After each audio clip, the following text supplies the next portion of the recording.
In our relatively young country, it's one of the oldest institutions we have. The U.S. Postal Service turns 250 today. The agency is deeply intertwined with this nation's history and has been critical to its growth. But with annual net losses nearing $10 billion, this time of celebration is also one of concern. I went to the National Postal Museum in Washington, D.C. to ask how regular Americans see what many call the post office. Everything's now on the phone and you're sending texts and messages, but being able to get a letter in the mail and be like, yay, I got a letter, it's the best. So I hope that the post office stays. I think it's critical because there are so many places in America that they're more remote and your commercial carriers can't really reach those places. I don't want everything to be coming to me electronically. Sometimes you want paper. You want something tangible.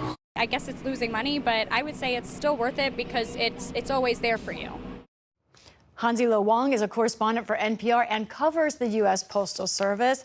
Hansi, let me start with the big birthday question here. How does the Postal Service fit in the way this country sees itself? Well, the U.S. Postal Service plays a role in the daily lives of so many people. And it has been the case going back to 250 years ago, before the founding of this country, when the Second Continental Congress set up Benjamin Franklin as the first Postmaster General, and you had horseback riders delivering mail through the 13 colonies, and now all the way to today, the U.S. Postal Service on foot, by truck, plane, boat, sometimes by mule, all the way to the bottom of the Grand Canyon.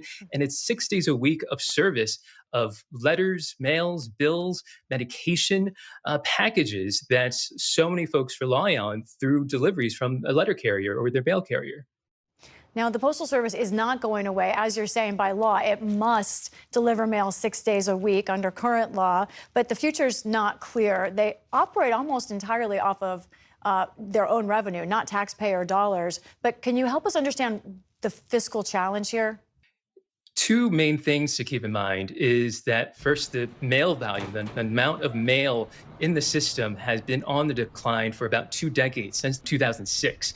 And that's a really, really disruptive trend to a postal service that, like you said, generally receives no tax dollars to keep it running and relies on stamp sales and service fees. The other main thing to really keep in mind, kind of it's a little really in the weeds, but a really key part of why, if you were to look at the financial books of the Postal Service, why you see these losses, is that Congress passed really unique legal requirements for the Postal Service to pre-fund retirement benefits, health benefits for retired postal workers. So that has been really saddling the finances of a postal service that has also been seeing a changing United States with different ways of communicating.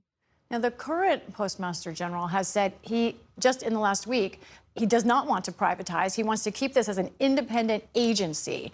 But President Trump, we know in the past and in his current presidency, has indicated he may be interested in privatization or somehow taking over the Postal Service into another agency. Does he have the power to do that potentially? By law, the president does not have the power to privatize, to take over what Congress set up to be an independent federal agency. It is part of the executive branch, but it is run by a board of governors. Those governors are appointed, nominated by the president, but they have to be confirmed by the Senate. But ultimately, those governors are the ones who pick the Postmaster General, who really help guide the direction of the Postal Service, according to federal law and a lot of other requirements. And so all the talk coming from the Trump administration about potentially looking into privatizing or folding it into the Commerce Department, that's been another idea that's been floated.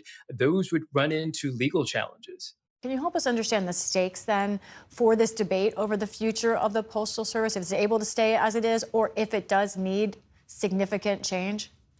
You know, in the age of the internet, it can be really easy to take the Postal Service for granted, not even think about it. But there are so many people in the country, across the country, especially in rural communities, that depend on the Postal Service for their medication, to mail, to receive voting ballots, to receive payments. This is an infrastructure that the country still relies on, that the economy still relies on to send packages as well. It reaches every address in the country. And so the stakes are very high when you're talking about potentially dismantling it or changing it in any dramatic ways. So many people, so many parts of the country rely on it. But again, it is running into these challenges at a time when the country, how it communicates, is so different from when the Postal Service got started. Hansi Lo Wang, always illuminating talking with you. Thank you. You're welcome.